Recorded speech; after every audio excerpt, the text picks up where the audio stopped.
나눠서 읽도록 하겠습니다. 너희가 말로 여호와를 괴롭게 하고도 이르기를 우리가 어떻게 여호와를 괴롭혀 드렸나이까 하는도다.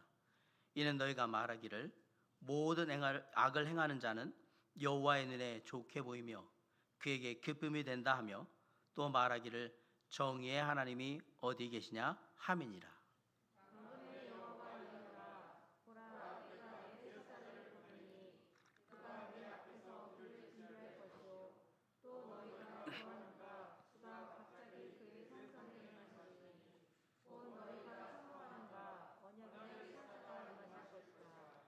그가 임하시는 날을 누가 능히 당하며 그가 나타나는 때에 누가 능히 서리요. 그는 금을 연단하는 자의 불과 표백하는 자의 잿물과 같을 것이라. 그가 오늘 깨끗하게 하는 자 같이 앉아서 레위자 소년을 깨끗하게 하되 그 문같이 그들을 연단하니 그들이 공의로운 잿물을 나 여호와께 바칠 것이라. 그때 유다와 예루살렘의 봉헌물이 옛날과 고대와 같이 나 여호와께 기쁨이 되려니와 내가 심판하러 너희를 할 것이라. 점치는 자에게와 가난한 자에게와 거짓 맹세하는 자에게와 품꾼의 삭세게 하여 억울하게 하며 과부와 고아를 압제하며 나그네를 억울하게 하며 나를 경외하지 않는 자들에게 속히 지시하라. 만군의 여호와가 말하느니라. 다 같이 나 여호와는 변하지 아니하나니 그러므로 야곱의 자손들아 너희가 소멸되지 아니하느니라. 아멘.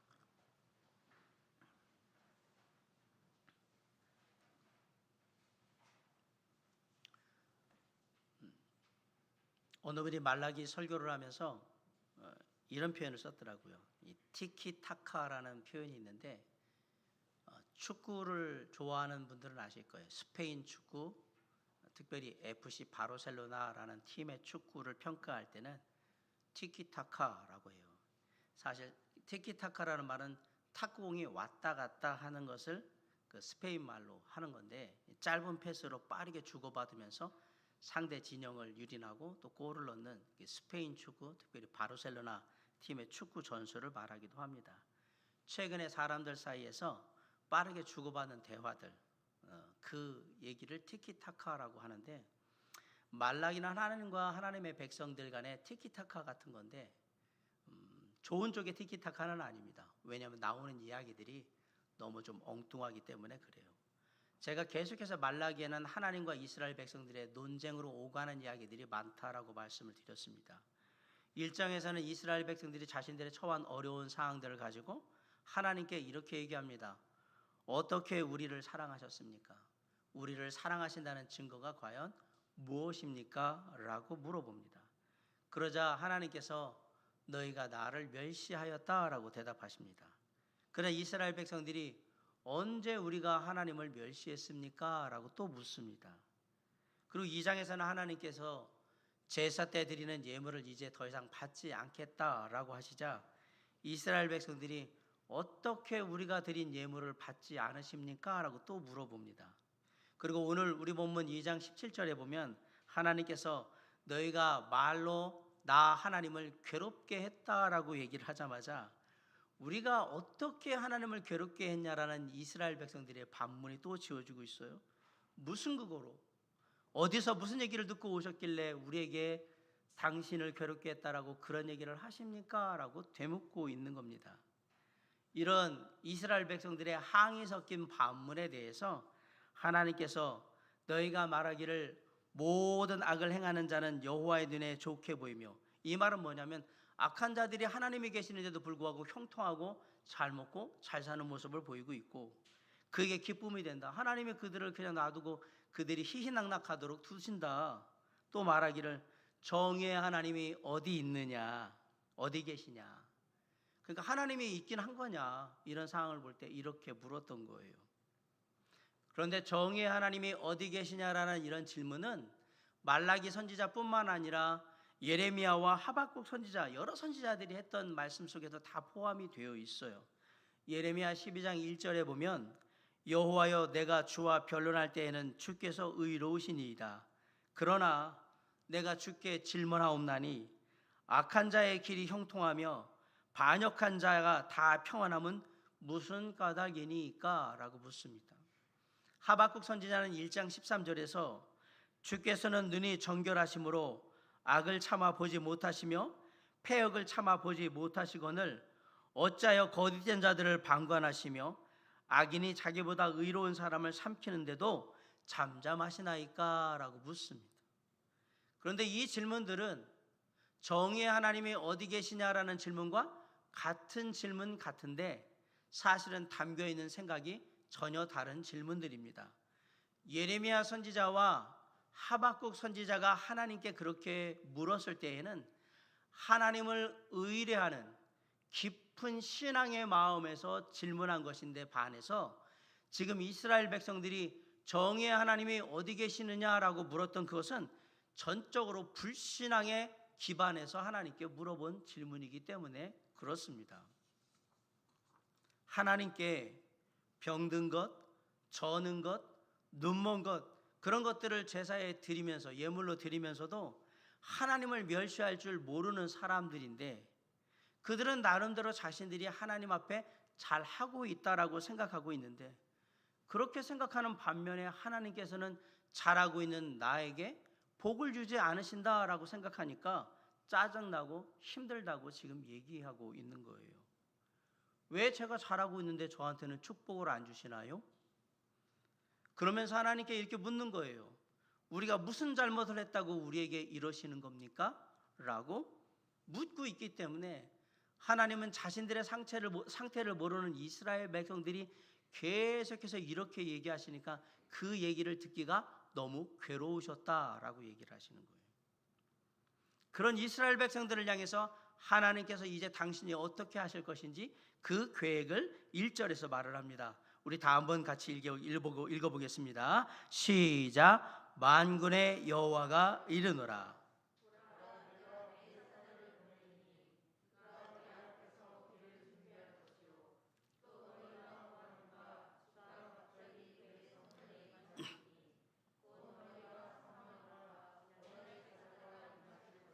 네, 여기서 말하는 앞에 네 사자는 침례 요한을 말하고 맨 뒤에 나오는 언약의 사자는 예수 그리스도를 지칭하는 것으로 우리가 봅니다.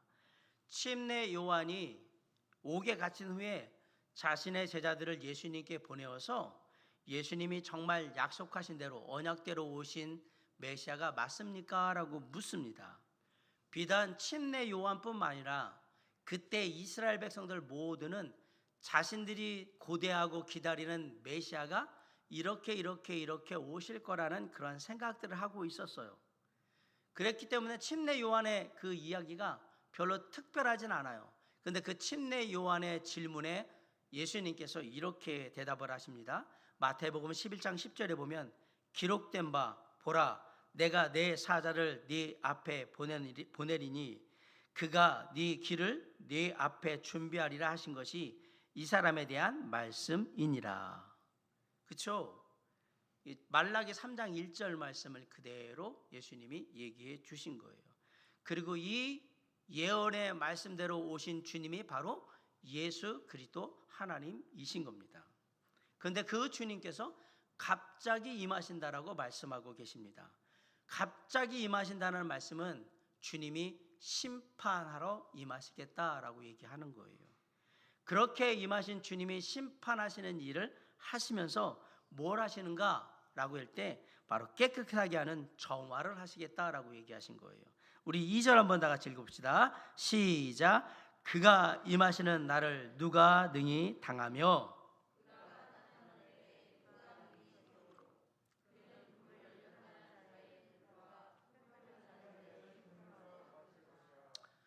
여러분도 잘 아시지만 예수님께서 공생의 사역을 하실 때 성전에 가셔서 성전에 있는 장사하는 것들을 다 뒤집으면서 깨끗하게 하셨어요. 그걸 일명 성전 정화라고 하는데 예수님은 깨끗하게 하신 일을 하셨어요. 이스라엘 백성들이 기다렸던 주께서 임하시는 날, 여호와의 날은 구원의 날이 아니라 심판의 날이라고, 그날이 될 것이라고 다른 많은 선지자들이 예언을 합니다. 하지만 주님께서 임하셨을 때 주님은 심판만 하신 게 아닙니다. 주님은 두 가지 일을 다 하셨어요. 구원하시는 일도 하셨고 심판하시는 일도 하셨다라는 사실이에요. 주님이 금을 연단하는 자의 불과 표백하는 자의 잿물과 같을 거라고 지금 말을 하고 있어요. 불은 부정한 것을 소멸시켜보는, 태워버리는 그런 일이 있어요. 불은 또 심판을 상징하기도 해요. 하지만 동시에 깨끗하게 정화시키는 일도 불이 하는 것을 볼 수 있습니다. 그러므로 심판하실 자를 심판하고 깨끗하게 할 것을 깨끗하게 하실 거라는 그 내용을 말씀하신 거예요. 또한 세탁하는 사람들이 옷을 깨끗하게 희게 표백하려고 쓰는 표백제 잿물처럼 깨끗하게 하실 것이라 라고 말씀하셨어요. 이거는 정화의 목적이 분명히 있다라고 얘기하신 거예요. 동시에 은을 연단하는 것처럼 레위 자손을 연단하여서 공의로운 제물을 하나님 앞에 다시 드릴 수 있도록 그렇게 내가 만들 거라고 말씀하신 거예요. 우리 3절과 4절을 한번 다시 한번 읽어봅니다. 시작. 그가 은을 연단하여 깨끗하게 하는 자 같이 앉아서 레위 자손을 깨끗하게 하되 금, 은같이 그들을 연단하리니 그들이 공의로운 제물을 나 여호와께 바칠 것이라. 4절.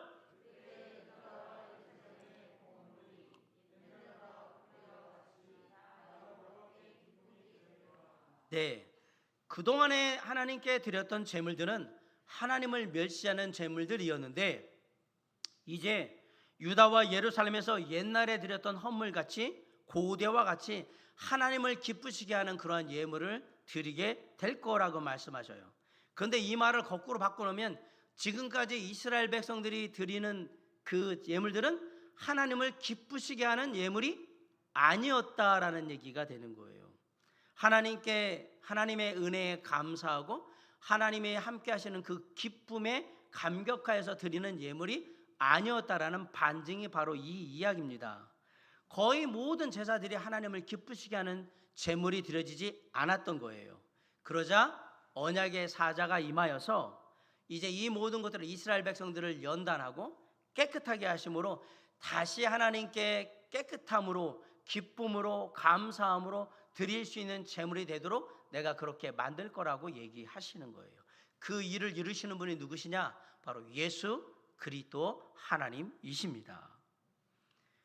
그럼에도 불구하고 사람들의 마음속에는 외식으로 가득 차 있었던 겁니다. 마태복음 23장에 보면 예수님께서 서기관들과 바리새인들의 외식에 대해서 이렇게 말씀하십니다. 23장 23절로 26절에 화 있을진저 외식하는 서기관들과 바리새인들이요, 너희가 박하와 회향과 근처의 11조는 들이되 율법에 더 중한 바 정의와 긍휼과 믿음은 버렸도다. 그러나 이것도 행하고 저것도 버리지 말아야 할지니라. 맹인된 인도자여, 하루살이는 걸러내고 낙타는 삼키는도다. 화 있을진저 외식하는 서기관들과 바리새인들이여, 잔과 대접의 겉은 깨끗이 하되 그 안에는 탐욕과 방탕으로 가득하게 하는도다. 눈먼 바리새인이여, 너는 먼저 안을 깨끗이 하라. 그리하면 겉도 깨끗하리라. 예수님께서 이런 말씀을 하신 것은 백성들, 이스라엘 백성들, 특별히 그 중에서도 바리새인들과 서기관들이 하나님을 우리가 언제 멸시했습니까? 하나님을 멸시한 적이 없습니다 라고 말을 했지만 이미 구약의 말라기 시대부터 그들의 마음속엔 이런 외식, 위선이 늘 함께하고 있었다라는 것을 얘기하는 거예요. 외식이라는 말과 위선이라는 말은 같은 말입니다. 그냥 겉으로는 착한 체 하지만 속은 그렇지 않은 가운데서 하는 짓이나 그 일을 외식 또는 위선이라고 우리가 얘기합니다. 이 외식이나 위선이 위험한 이유가 있습니다. 바로 죄악의 실체를 바로 볼 수 없도록 우리를 포장해버리기 때문에 외식이나 위선은 위험합니다. 외식, 위선은 속에는 아주 더러운 옷을 입고 있는데 속옷은, 겉옷은 아주 깨끗한 옷을 입고 있는 거예요. 그러면 사람들이 볼 때에는 이 사람 아주 깨끗한 옷을 입고 있으니까 깨끗한 사람이구나 라고 보일 거 아니에요. 그런데 속에는 아주 더러운 옷을 입고 있는 거예요. 그게 외식, 위선입니다. 위선은 이렇게 겉과 속이 다르기 때문에 위험한 겁니다. 이런 외식하는 삶, 위선적인 삶을 살면 선한 열매를 결코 맺을 수가 없습니다. 열매를 맺는다 할지라도 그것은 다 가짜 열매예요. 속이 빈 껍데기만 있는 그런 열매들이란 말이에요. 왜냐하면 스스로가 그렇지 못하다는 것을 속이면서 살고 있기 때문에 선한 열매가 맺힐 수 없다라는 사실이에요. 아울러서 하나님은 우리의 겉모습을 보시는 하나님이 아니라 우리의 속, 마음의 중심을 보시는 하나님이시기 때문에 그렇습니다. 그런데 이렇게 보이기식의 외형적인 신앙생활을 하면 이런 신앙생활은 항상 문제를 만들기 마련입니다. 하나님의 은혜를 제대로 누리지 못하면, 받지 못하면 우리의 신앙은 외식적인 신앙이 될 수밖에 없고 거기에 머무를 수밖에 없는 거예요. 우리의 신앙이 외식적인 신앙인 것을 어떻게 아느냐?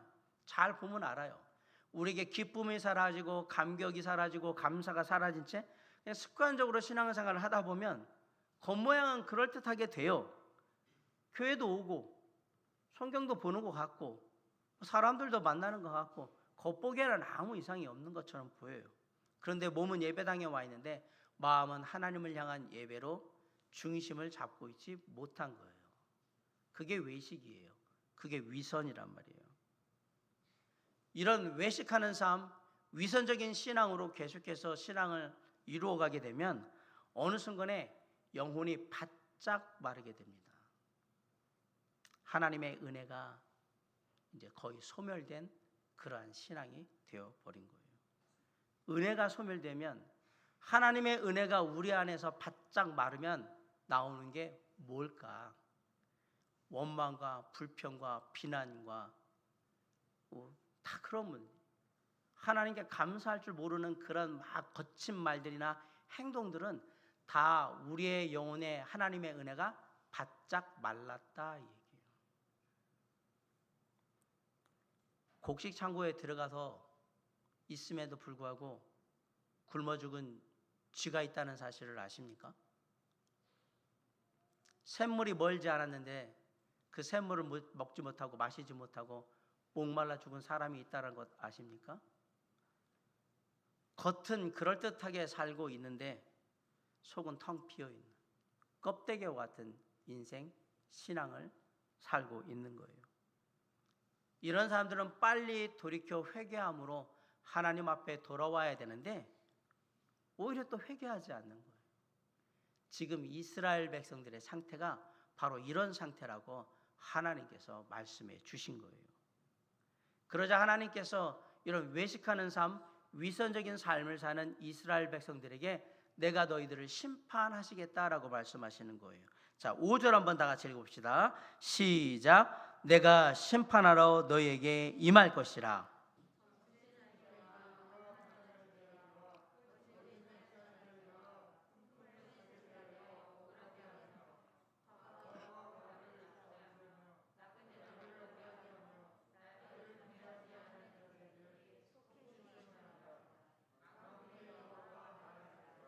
네, 여기에 보면 이스라엘 백성들을 향한 하나님이 너희들을 심판할 수밖에 없는 7가지 죄악을 얘기를 합니다. 점치는 자, 간음하는 자, 거짓 맹세하는 자, 품꾼의 삭세에 대하여 억울하게 하는 자, 과부와 고아를 압제하는 자, 나그네를 억울하게 하는 자, 하나님을 경외하지 아니하는 그런 모습들을 갖고 있다라고 얘기를 합니다. 심판하시겠다. 말라기 시대에 하나님께서 이렇게 열거하셨던 이것들이 나중에 예수님께서 바리새인과 서기관들에게 열거했던 것들하고 별반 내용이 다르지 않다라는 사실이 놀라울 따름이에요. 그래서 아까 말씀드렸잖아요. 이미 말라기 시대부터 이전부터 너희들은 그랬다라고 얘기를 하신 거예요.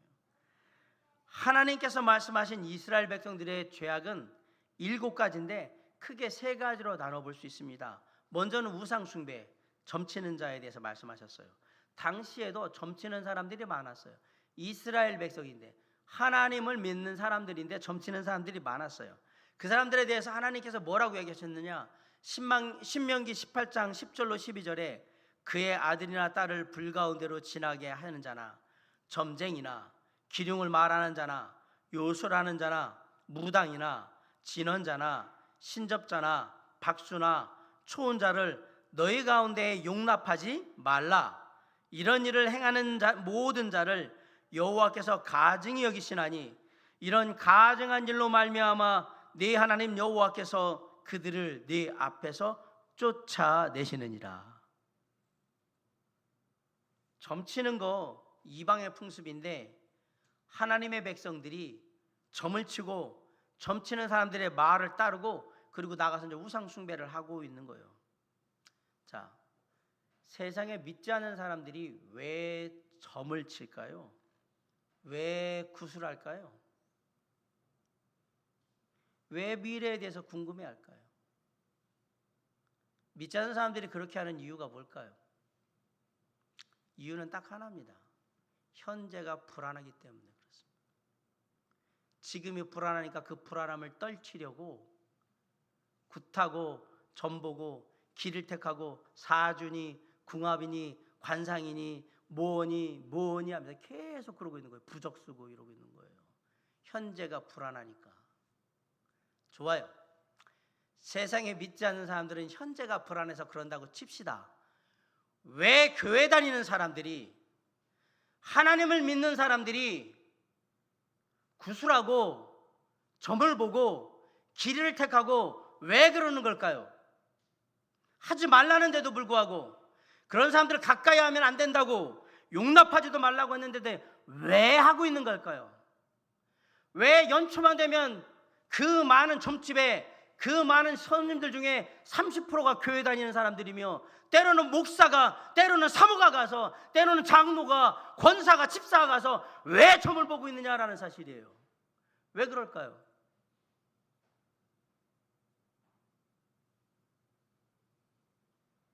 왜 그러고 있는 겁니까? 이유는 간단합니다. 우리 하나님, 내가 믿는 하나님을 확실히 못 믿기 때문에 그렇게 하는 겁니다. 믿업지 못하니까, 이 보이지도 않고 말씀도 안 하시는 하나님, 믿업지 못한데 저쪽에 점치러 가면 어이구 이 신이 나한테 저 무당을 통해서, 저 점쟁이를 통해서 나한테 얘기를 해주니까 보이고 늦고, 그러니까 이게 더 확실한 것 같고, 보이지 아니하시고 말씀하지 않는 것 같으니까 불확실한 것 같고 못 믿겠거든요.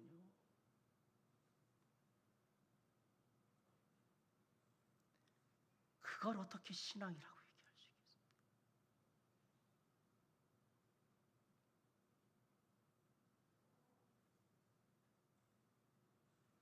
우리 모든 사람들의 미래는 오직 나를 만드신, 창조하신 하나님의 손에 달려있는 겁니다. 그 점쟁이 무당 나부랭의 얘기에 우리의 미래가 달려있는 게 아니란 말입니다. 정신 차리셔야 돼요. 그들의 말이 맞다면 왜 우리나라의 이혼율이 30%씩이나 되겠어요? 사주궁합 다 보고 결혼하는데,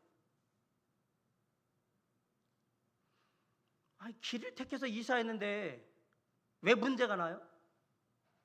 손 없는 날이라며? 왜 못 살아요 그런데? 잘 생각해 보세요. 그게 아니에요. 우리는 그것에 지배받지 않아요.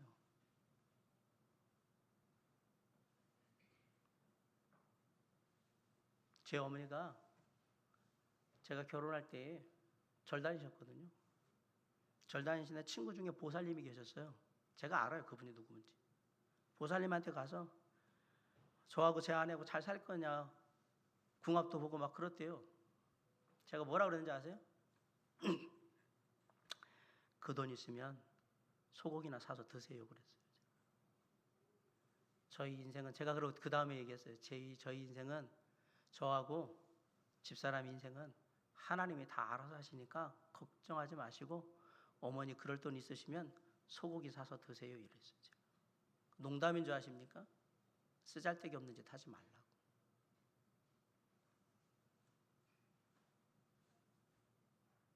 제가 딱 한 분 인정하시는 분이 있어요. 그 점쟁이한테 가서 어머니가 우리 자녀들, 저희가 5 형제거든요. 제가 막내인데 점을 봤어요. 올 한해 어떻겠습니까? 그랬더니 그분이 그랬대. 막내는 점괘가 안 나오니까 혹시 교회 다녀 그래. 교회 다닌다 그러니까 그분은 예수님이 알아서 하실 거니까 그냥 놔두시라고. 저는 그 점쟁이 인정합니다. 점괘가 안 나오네. 점괘가 알아서. 예, 당연히 그랬죠. 그 용한 점쟁이네. 그래서 어머니 되게 용한 점쟁이에요. 그 사람이 지금 내가 예수 믿는 걸 알고 있다라는 건 대단한 점쟁이입니다. 근데 거기서 뭐라고 얘기했어요? 점괘가 안 나와요. 우리의 미래는 주님의 손길 안에 있는 겁니다. 뭘 불안해하십니까? 이게 이스라엘에 만연돼 있어가지고 문제가 됐던 겁니다. 지금 우리는 믿는 자로서 그저 하루하루 하나님을 믿고 하나님께서 선하신 뜻 가운데 우리를 인도하실 수 있도록 그냥 맡기기만 하면 됩니다. 책임은 누가 지십니까? 주님이 주실 겁니다. 믿으시기 바랍니다. 그게 첫 번째 죄악이었고요. 두 번째, 부도덕함, 간음하는 자에 대한 얘기를 했어요. 간음은 합법적인 혼인관계를 넘어가서 불륜을 저지른 걸 간음이라고 해요. 부도덕의 상징적인 그 행동이 간음이에요. 간음은 또한 영적으로 타락해서 우상 숭배를 하는 것도 간음했다라고 얘기해요. 왜냐하면 하나님과 우리가 신랑과 신부 같은 그런 관계인데 그걸 넘어가면 이게 영적인 간음이라고 얘기했던 거예요. 우상 숭배를. 영적으로 타락하면 도덕적인 문제가 반드시 오게 되어 있습니다. 믿는 자는. 믿는 사람이 영적으로 타락하면 도덕적으로도 문제를 일으킨단 말입니다. 교회 안에서 목회자들이 막 이렇게 추문이 일어난 이유가 뭡니까? 영적으로 순간적으로 타락했기 때문에 그 일이 벌어지는 거예요. 저라고 뭐 대단한 용 쓰는 재주 있는 줄 아십니까? 없습니다. 여러분은 그러면 있습니까? 없습니다. 뭐가 필요합니까? 오직 주님의 보호하시는 그 은혜와 능력만이 그것을 피할 수 있게 할 뿐입니다. 하나님과의 관계가 무너지면 우리가 도덕적으로 우리를 지킬 수 있는 힘이 사라져버리는 거예요. 하나님의 마지막 브레이크였는데 브레이크가 없어지니까 그냥 돌진하는 거예요. 마지막에 딱 하나님의 브레이크를 딱 잡아주시면 아니지 그래야 되는데 이게 사라졌기 때문에 관계가 깨졌다는 얘기는 브레이크가 파열됐다. 그래서 그 길로 가는 거예요. 사람이 영적으로 타락하면 돈에 물들게 되고 그리고 이성에 집착하게 되고 다 그렇게 가는 거예요. 그리고 성적인 문제가 안 날래요. 안 날 수가 없어요. 영적으로 타락하면. 아까 말했잖아요. 제가 도덕적으로 우리를 지킬 힘이 없다고. 세상을 내가 따라가고 있는데 돈의 유혹이 안 넘어가겠으며 이성의 유혹이 안 넘어가겠느냐라는 얘기예요. 이건 당연한 것이지. 그냥 수순이에요. 수순. 그래서 우리는 매 순간순간마다 주님을 의지하고 붙들음으로 세상을 이길 수 있는 돈이나 명예나 이성의 유혹으로부터 우리를 지킬 수 있는 영적인 힘을 달라고 하나님께 구하는 거예요. 이게 두 번째 문제였던 거예요. 부도덕함의 문제가. 마지막 세 번째는 불법의 문제가 났던 거예요. 거짓 맹세를 하고 품꾼에 삭세대하여 억울하게 하고 과부와 고아를 압제하고 나그네를 억울하게 하고 하나님을 경외하지 않는 행동들을 보이는 거예요. 이거 다 하나님의 정의, 공의가 무너진 상태에서 일어나는 일들입니다. 거짓 맹세란 마음이 담겨있지 않은 맹세를 말하는 겁니다. 어떤 거냐? 솔직히 하나님 사랑하는 마음도 없으면서 하나님 사랑합니다. 이거 거짓 맹세입니다. 세상에서 하나님과 전혀 무관하게 막 살면서 마음대로 살고서 나는 구원받은 거룩한 하나님의 백성입니다. 이것도 거짓말이에요. 그렇긴 하겠죠. 그러나 거룩하지 않아요. 나는 구원받은 하나님의 자녀일지 몰라도 거룩한 백성은 아니란 말이에요. 거짓말이에요. 하나님의 뜻대로 할 마음도 없으면서 주님 되시면 제가 이것도 하고 저것도 하겠습니다. 이거 다 거짓 맹세예요. 마음도 없으면서 이렇게 얘기하면 안 된단 말이에요. 주님, 제 기도 제목 들어주시면 제가 이렇게 하겠습니다 하고 안 하는 거, 이것도 거짓 맹세예요. 이건 다 불법입니다. 바꿔 얘기하면 하나님을 저버리는 행위다. 세 번째로 품꾼에 삭세되하여 억울하게 하는 거, 계약대로 임금을 지급하지 않거나 특별한 사정이 없는데 임금을 미루거나 계약 이상의 일을 시키면서 갑질을 하는 거, 이거 다 불법입니다. 하나님이 금하시는 거라는 사실이에요. 또 과부와 고아를 압제하는 거, 과부와 고아, 장애인, 외국인, 노동자 같은 사회적인 약자들을 돕고 배려하기는커녕 그들을 무시하고 조롱하며 그들을 돈벌이의 대상이나 스트레스 해소하는 그런 상대로 삼는 것, 이것도 하나님 앞에서 불법입니다. 하면 안 되는 겁니다. 나그네를 억울하게 하는 거, 외지 사람이라고 해서 텃세 부리고 왕따시키고 날 잘 모른다고 해가지고 그렇게 막 따돌리고 그 사람들한테 불이익을 가게 만들고, 이거 다 불법이에요. 이런 모습으로 세상이 어두워지고 타락하게 되면 당연히 사람들의 마음 안에 은혜가 사라지게 돼요. 그러면 사람들이 냉혹하게 되고 잔인하게 되며 돈만 밝히게 되는 거예요. 돈이 된다면 뭐든지 하는 거예요. 이런 모습들은 하나님을 경외하지 않아서 나타나는 현상인 동시에, 이런 모습을 믿는 사람들이 따라가게 되면 결국은 하나님을 경외하던 사람도 하나님을 경외하지 않는 사람의 삶을 살게 되더라라는 사실이에요. 이것을 우리 믿는 자들은 뭐라고 얘기하느냐? 신앙이 변질되었다라고 얘기하는 거예요. 변질됐다라는 거예요. 변질된 신앙. 여러분, 음식을 오랫동안 냉장고 안에 넣어놓잖아요. 많은 사람이 기대하기는 오랫동안 넣어놔도 음식이 상하지 않고 잘 있기를, 신선도를 유지하며 잘 있기를 바래요. 그런데 냉장고 안에 오래 음식이 들어가 있으면 반드시 어느 순간 부패하고요, 상합니다.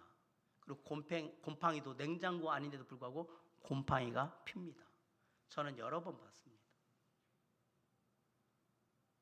그러면 못 먹고 버리게 됩니다.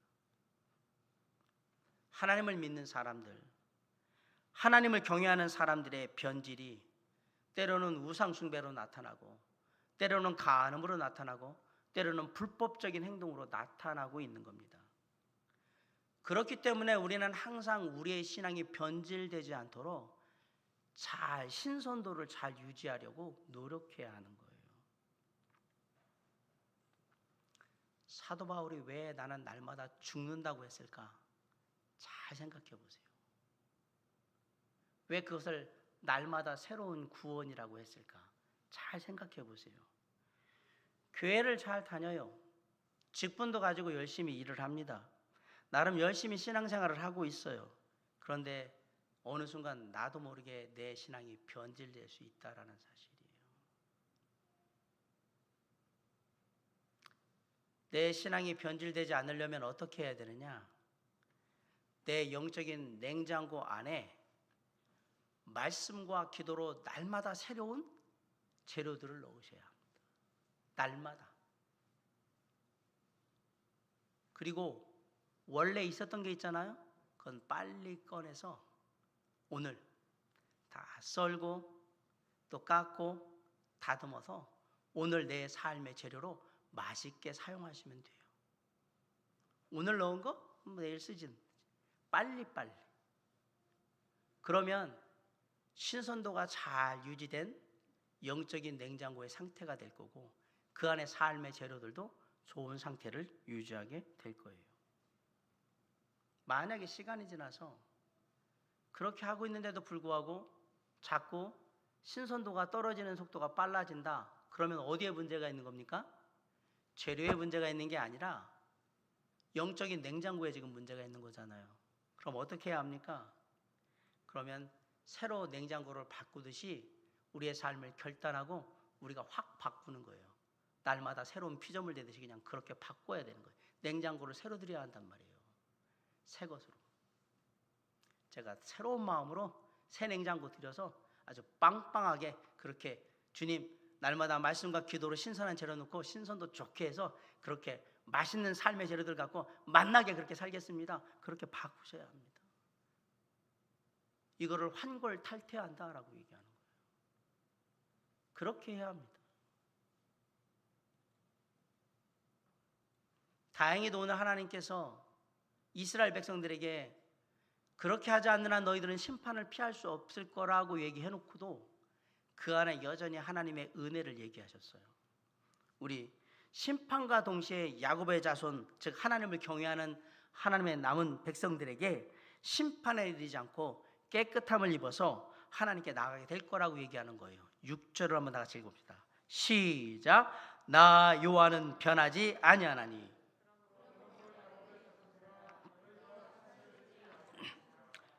야곱의 자손들아 너희가 소멸되지 아니하느니라. 하나님을 경외하는 백성들, 남은 백성들이 심판을 받지 않고 깨끗함을 입을 수 있는 것은 하나님의 약속, 언약이 변하지 않았기 때문에 가능한 겁니다. 놀랍게도 이스라엘 백성들의 신앙은 변질되었는데, 변화였는데 무엇은 변하지 않았다? 하나님의 약속은 변하지 않았습니다. 하나님의 은혜의 약속은 그대로인 거예요. 다 진멸당하고 심판받아 마땅하지만 하나님의 당신의 약속을 지키기 위해서 하나님이 남은 백성들을 구원하신 거예요. 이 일은 예수님이 이 땅에 오셔서도 그렇게 하셨던 거예요. 믿는 자나 믿지 않는 자들 가운데 예수님이 믿는 자들은 심판에 이르지 아니하지만 믿지 않는 자는 심판에 이른다고 분명히 말씀하셨어요. 요한복음 5장 24절에 내가 진실로 진실로 너에게 이르노니 내 말을 듣고 또 나 보내신 이를 믿는 자는 영생을 얻었고 심판에 이르지 아니하나니 사망에서 생명으로 옮겼느니라. 이 놀라운 은혜가 이방인들에게도 주어진 은혜였던 거예요. 로마서 15장 16절에 보면 이 은혜는 곧 나로 이방인을 위하여 그리스도 예수의 일꾼이 되어 하나님의 복음의 제사장 직분을 하게 하사 이방인을 제물로 드리는 것이 성령 안에서 거룩하게 되어 받으실 만하게 하려 하심이라 라고 했어요. 복음을 전해서 이방인들이 예수 그리스도를 믿고 성령 안에서 거룩하게 되면 이들은 하나님 앞에 드릴 만한, 하나님께서 받으실 만한 거룩한 산 제물이 된다. 너희도 그런 마음으로 너희의 삶을 새롭게 하여서 하나님께 드려라 이렇게 얘기하는 거잖아요. 사랑하는 성도 여러분, 우리 주님의 약속은 변함이 없으십니다. 주님은 약속에 신실하신 분입니다. 우리가 이 땅을 살아가는데 가장 중요한 게 과연 뭘까요? 존 웨슬레는 이렇게 얘기했어요.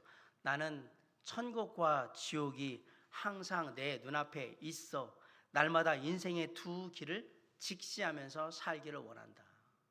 내가 삐끗하면 지옥 갈 것 같은 그런 삶을 산다. 삶의 어떤 긴박감, 중요성 이런 것들을 가지고 산다는 얘기겠지요. 사도 바울은 내가 그리스도의 심판대 앞에 서게 될 것을 생각한다라고 생각하면서 살았던 거예요. 사도 요한은 우리가 영광의 날에 주님을 만나 뵐 그날을 생각하면서 살았던 거예요. 그리고 그렇게 살라고 우리에게 가르쳤어요. 우리 믿는 사람들이 이 땅을 사는 동안 초점을 맞추고 살아야 하는 것은 오늘이 아닙니다. 마지막 날입니다.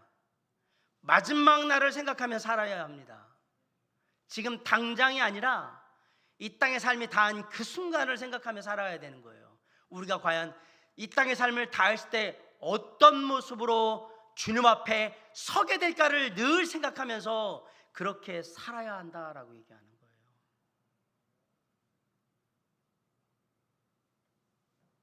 예수 그리스도께서 이 땅에 다시 임하시는 날, 주님을 감당할 수 있는 사람은 이 땅에 아무도 없습니다.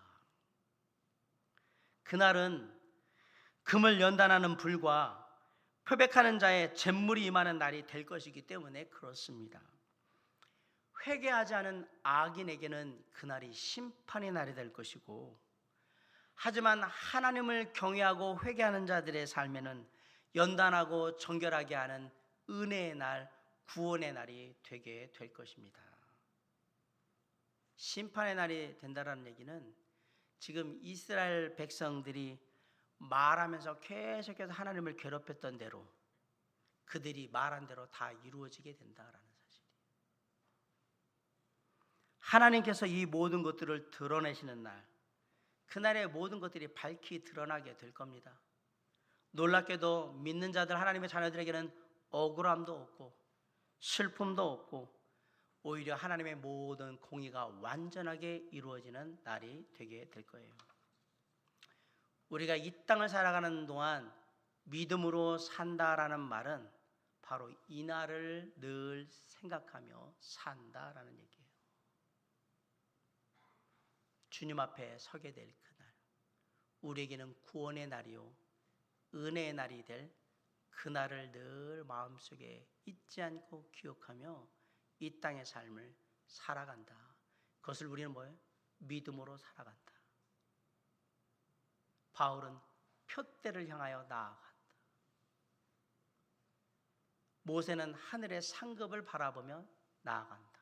똑같은 말이에요. 저는 오늘 말씀을 마치면서 한 가지 생각이 떠올랐어요. 우리 하나님은 보이지 아니하시는 하나님이요. 그러니까 마치 사람들이 생각할 때 보이지 않는 하나님, 아무것도 못 보고 아무것도 보지 못하시는 그런 분으로 착각하고 있었어요. 그래서 이스라엘 백성들이 예배를 그렇게 막 드렸던 거예요. 만락에 이스라엘 백성들이 무너진 이유는 하나님이 우리의 실상을 하나도 못 봐, 하나도 못 도와줘 이렇게 착각했기 때문에 무너진 거예요. 그리고 오늘 본문에서 하나님께서 자신들의 기도를 하나도 못 들으신다라고 생각하고, 우리의 기도가 응답받지 못하는 거 보니까 하나님이 우리의 기도를 하나도 알아듣지를 못하시는구나, 못 알아듣시네, 못 들으시는 분이구나 이렇게 착각을 한 거예요. 그래서 2장 17절에서 계속 하나님에 대해서 얘기했던 거예요. 하나님 이런 분이고 하나님 이런 분인데, 하나님은 우리가 사정이 어떤 사정인지도 모르고 우리가 어떤 얘기들을 하고 있는지도 몰라, 하나도 못 보고 하나도 못 들으셔, 이렇게 계속 말함으로 인해서 하나님을 말로 괴롭혔단 말이에요. 그리고 얘기하는 거예요. 하나님이 어디 있어? 정의의 하나님이 어디 계시느냐? 하나님이 있긴 어디 있어?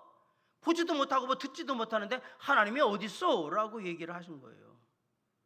그래서 야, 너희들이 정말 그렇게 얘기해서 나를 괴롭게 했어 그랬더니, 저희가 언제 어디서 무슨 얘기 듣고 오셔서 저희가 하나님을 괴롭게 했다라고 저희한테 그러시는 거예요? 이렇게 물은 거예요.